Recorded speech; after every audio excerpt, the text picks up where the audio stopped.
1.5 வருஷமா இழுத்துக்கிட்டே இருந்த ஒரு ட்ரேட் பேச்சுவார்த்தை இந்தியாவுக்கும் அமெரிக்காவுக்கும் நடுவுல திடீர்னு ஒரு நாள் டீல் ஓகே ஆயிடுச்சுன்னு நியூஸ் வருது. ஆனா எல்லாரும் இதை கொண்டாடுவாங்கன்னு பார்த்தா அதுக்கு பதிலா ஒரு பெரிய புயலே கிளம்புது. என்னன்னா, இந்தியா மிரட்டப்பட்டு ஒரு பயங்கரமான பிரஷர்ல தான் இந்த ஒப்பந்தத்துல கையெழுத்து போட்டிருக்குன்னு ஒரு பரபரப்பான குற்றச்சாட்டு. உண்மையில என்னதான் நடந்துச்சு? வாங்க, இந்த முழு கதையோட பின்னணி என்னன்னு நாம ஒன்னா சேர்ந்து பார்க்கலாம். ஒப்பந்தம் கையெழுத்தான சூடு ஆறுறதுக்குள்ளேயே இந்திய எதிர்க்கட்சி தலைவர் ஒரு வெடிகுண்ட போடுறார். பிரதமர் சமரசம் செஞ்சுகிட்டார், அவர் பிளாக்மெயில் செய்யப்பட்டார். இதுதான் அந்த குற்றச்சாட்டு. யோசிச்சு பாருங்க, பிளாக்மெயில் இந்த ஒரே ஒரு வார்த்தை இந்த முழு வர்த்தக ஒப்பந்தத்தையுமே வேற ஒரு கோணத்துல பார்க்க வச்சிடுச்சு. அப்போ நம்ம முன்னாடி இருக்கிற முக்கியமான கேள்வி இதுதான். இந்த பிளாக்மெயில் கதையில உண்மை இருக்கா, இல்ல இதுக்கு பின்னாடி வேற ஏதாவது பெரிய ராஜதந்திர விளையாட்டு இருக்கா? பரபரப்பா பேசப்படுற அந்த எப்ஸ்டெயின் ஃபைல் தான் காரணமா, இல்ல நம்ம தேசிய பாதுகாப்பு ஆலோசகர் அஜித் தோவல் ரகசியமா செஞ்ச ஒரு பயணம்தான் காரணமா? வாங்க, இந்த மர்மம் முடிச்சா அவிழ்க்கலாம். இந்த முழு சிக்கலையும் நாம சரியா புரிஞ்சுக்க கொஞ்சம் டைம் டிராவல் பண்ணி பின்னாடி போகணும். ஒரு காலத்துல பிரதமர் மோடியும் அப்போ அதிபரா இருந்த ட்ரம்ப்பும் ரொம்ப க்ளோஸ் ஃப்ரெண்ட்ஸா பார்க்கப்பட்டாங்க. ஆனா அந்த நட்பு எப்படி ஒரு தனிப்பட்ட பகையா, ஒரு கோல்டு வார் மாதிரி மாறுச்சு? வாங்க கொஞ்சம் ஆழமா பார்ப்போம். இப்போ இந்த டைம்லைனை பாருங்களேன், இதுவே ஒரு முழு படத்தையும் காட்டிடும். 2019 ஹவுடி மோடி நிகழ்ச்சியில 2 பேரும் காட்டின அந்த நெருக்கம் அவங்க நட்போட உச்சம்னு தான் எல்லாரும் சொன்னாங்க. ஆனா கட்டு 2024 பிரதமர் மோடி அமெரிக்கா போறாரு. ஆனா அப்போ எலெக்ஷன் கேம்பெயின்ல இருந்த ட்ரம்ப்பை மீட் பண்ணவே இல்ல. அவ்வளவுதான், ட்ரம்ப்புக்கு இது ஒரு பர்சனல் இன்சல்ட்டா போயிடுச்சு. அக்டோபர் 2024ல ஓப்பனாவே சொல்றார், நான் மட்டும் ஜெயிச்சு திரும்ப வந்தேன்னா இதுக்கு பதிலடி நிச்சயம் இருக்கும்னு. பாத்தீங்களா, ஒரு சின்ன மீட்டிங்கை ஸ்கிப் பண்ணது எப்படி ஒரு நாடு மேல பழி வாங்குற சபதமா மாறுதுன்னு. சொன்ன மாதிரியே செஞ்சார். தேர்தல்ல ஜெயிச்சதும் ட்ரம்ப்போட முதல் வேலை இந்தியாவுக்கு பாடம் புகட்டுறது தான். அந்த தனிப்பட்ட கோவம் இப்போ ஒரு பெரிய எக்கனாமிக் வாரா மாறுச்சு. அதோட பேர் தான் கட்டணப் போர், அதாவது டாரிஃப் வார். ட்ரம்ப் தன்னோட செயலுக்கு ஒரு காரணத்தையும் கையில எடுத்தார். இந்த நம்பர்ஸ பாருங்க. அமெரிக்க பொருட்கள் மேல இந்தியா போட்டிருந்த ஆவரேஜ் டாரிஃப் கிட்டத்தட்ட 17.5%. ஆனா நாம அனுப்புற பொருட்கள் மேல அமெரிக்கா போட்டிருந்த டாரிஃப் வெறும் 3.3% தான். அதாவது 5 மடங்குக்கும் மேல நாம வரி விதிச்சிருக்கோம். இது ட்ரம்புக்கு ரொம்ப நாளா இருந்த ஒரு உறுத்தல். இப்போ அந்த பர்சனல் கோவத்தோட சேர்ந்து இதை ஒரு பெரிய ஆயுதமா யூஸ் பண்ண சரியான நேரம் கிடைச்சது.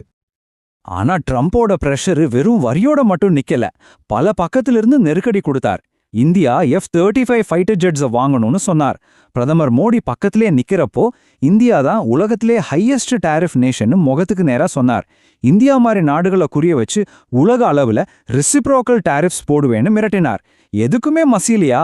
அப்போ டாலருக்கு எதிராக பிரிக்ஸ் கரன்சி உருவாக்க நினைச்சா விளைவுகள் மோசமா இருக்கும்னு வார்ன் பண்ணார். இது ஒரு முழுமையான எக்கனாமிக் முற்றுகை மாதிரி தான் இருந்துச்சு. முதல் அடி விழுந்தது ஏப்ரல் மாசம். இந்திய பொருட்கள் மேல தடாலடியா 26% பதிலடி வரி. இது இந்திய பொருளாதாரத்துல ஒரு பெரிய ஷாக் வேவ்ஸை உருவாக்குச்சு. ஆனா அதோட நிறுத்தல. இந்தியா ரஷ்யா கிட்ட இருந்து எண்ணெய் வாங்குறத நிறுத்தாததால அதுக்கு ஒரு பெனால்ட்டியா இன்னொரு 25% அபராத வரியும் போட்டார். இப்ப இந்தியா உண்மையிலே ஒரு கடுமையான பொருளாதார நெருக்கடிக்குள்ள தள்ளப்பட்டுச்சு. இங்கேதான் இந்த கதையில ஒரு முக்கியமான டேர்னிங் பாயிண்ட் வருது. ட்ரம்போட தொடர் அழுத்தத்தால இந்தியா இனிமேலும் பொறுமையா இருக்க முடியாதுன்னு முடிவு பண்ணுச்சு. ஆனா ஓப்பனா மோதுறதுக்கு பதிலா ஒரு சீக்ரெட் டிப்ளமேட்டிக் வழியை துறக்க முடிவு செஞ்சது. இது ஒரு ஸ்மார்ட்டான மூவ். ட்ரம்ப்போட பிரஷர் அதிகமாக இந்தியா மெதுவா சீனா பக்கம் சாயற மாதிரி சில சிக்னல்களை கொடுக்க ஆரம்பிச்சது. பிரதமர் சீனாவுக்கு போனார். ரொம்ப அழுத்தம் கொடுத்தா இந்தியா சீனா கூட சேர்ந்துருங்கிற மெசேஜ் வாஷிங்டனுக்கு போச்சு. அமெரிக்காவுக்கு இது ஒரு பெரிய தலைவலி. உடனே அவங்க கவனம் இந்தியா பக்கம் திரும்பிச்சு. இந்த மாதிரி நேரத்துல தான் பேக் சேனல் அப்படிங்கிற ஒரு விஷயத்தை பயன்படுத்துவாங்க. அதாவது வெளிப்படையான பேச்சுவார்த்தைகள்லாம் ஒரு டெட் எண்ட்ல நிக்கிறப்போ திரைக்கு பின்னாடி ரொம்ப ரகசியமா தூதர்கள் பேசி ஒரு சொல்யூஷனுக்கு வர்றது. இந்தியா இந்த வழியைத்தான் தேர்ந்தெடுத்தது. இது எவ்வளோ சீரியஸான முக்கியமான ஒரு நடவடிக்கைன்னு இதுவே நமக்கு காட்டுது. ப்ளூம்பர்க் ரிப்போர்ட் படி நம்ம தேசிய பாதுகாப்பு ஆலோசகர் அஜித் டோவல் செப்டம்பர் மாசம் ரகசியமா வாஷிங்டன் போறார். அங்க அமெரிக்க அதிகாரிகள் கிட்ட ரொம்ப கிளியரா சில விஷயங்களை சொல்றார். விஷயம், இந்தியா இது மாதிரி பப்ளிக் பிரஷருக்கெல்லாம் பணியாது. ரெண்டாவது, இந்த விரோதம் இப்படியே தொடர்ந்தா இந்தியா சீனா பக்கம் போறத தவிர வேற வழி இல்ல. மூணாவது, ட்ரம்ப் இந்தியாவுக்கு எதிரா பேசுறத நிறுத்தணும். கடைசியா 2047ல இந்தியா ஒரு வளர்ந்த நாடாகிற இலக்குக்கு அமெரிக்கா தடையா இருக்கக்கூடாது, உதவியா இருக்கணும். இது ஒரு வேண்டுகோள் இல்ல, ஒரு தெளிவான மெசேஜ். இப்போ பாருங்க, டோவலோட இந்த சீக்ரெட் விசிட்டுக்கு அப்புறம் என்னெல்லாம் நடந்துச்சுன்னு. இதுதான் ரொம்ப இன்ட்ரெஸ்டிங்கான பார்ட். செப்டம்பர் தொடக்கத்துல டோவல் போயிட்டு வர்றார். சரியா செப்டம்பர் 17ஆம் தேதி பிரதமர் மோடியோட பிறந்த நாளுக்கு ட்ரம்ப் ஃபோன் பண்ணி வாழ்த்து சொல்றார். பல மாசமா இருந்த அந்த இறுக்கம் உடையுது. அதுக்கப்புறம் அந்த வருஷ இறுதிக்குள்ள 4 தடவை 2 பேரும் ஃபோன்ல பேசுறாங்க. ஃபைனலா இந்த பேச்சுவார்த்தையை முடிக்கிறதுக்காகவே ட்ரம்ப்புக்கு நெருக்கமான ஒரு புதிய தூதர் டிசம்பர்ல இந்தியாவுக்கு வராரு. டோவலோட பிளான் பக்காவா ஒர்க் அவுட் ஆயிருக்கு. சரி, இப்போ நாம மறுபடியும் ஆரம்பிச்ச இடத்துக்கே வருவோம். இந்த டீல் எப்படி நடந்ததுங்கிறதுக்கு நம்ம கிட்ட இப்போ 2 கதைகள் இருக்கு. பிளாக்மெயில் கதையா இல்ல இந்த சீக்ரெட் டிப்ளமசி கதையா? எது உண்மையா இருக்க முடியும்? ஒரு பக்கம் எப்ஸ்டீன் ஃபைல வச்சு மிரட்டி இந்தியாவை வற்புறுத்தி கையெழுத்து வாங்குனாங்கன்னு சொல்ற பிளாக்மெயில் தியரி.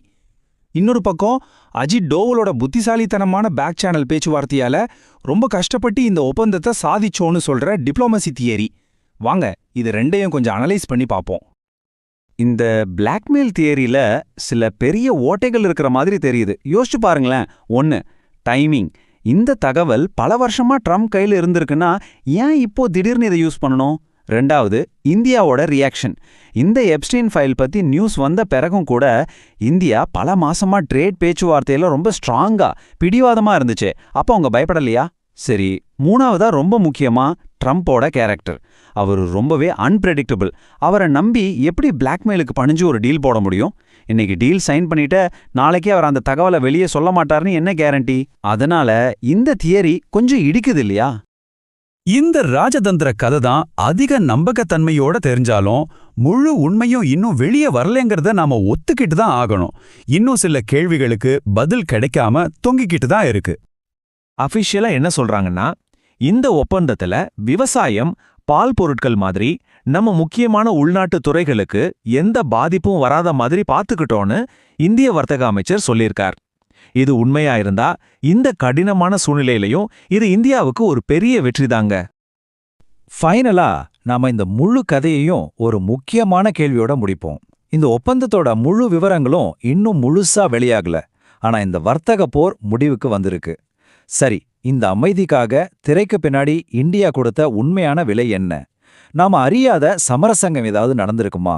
இதுதான் இன்னைக்கு நாம ஆழமா சிந்திக்க வேண்டிய கேள்வி.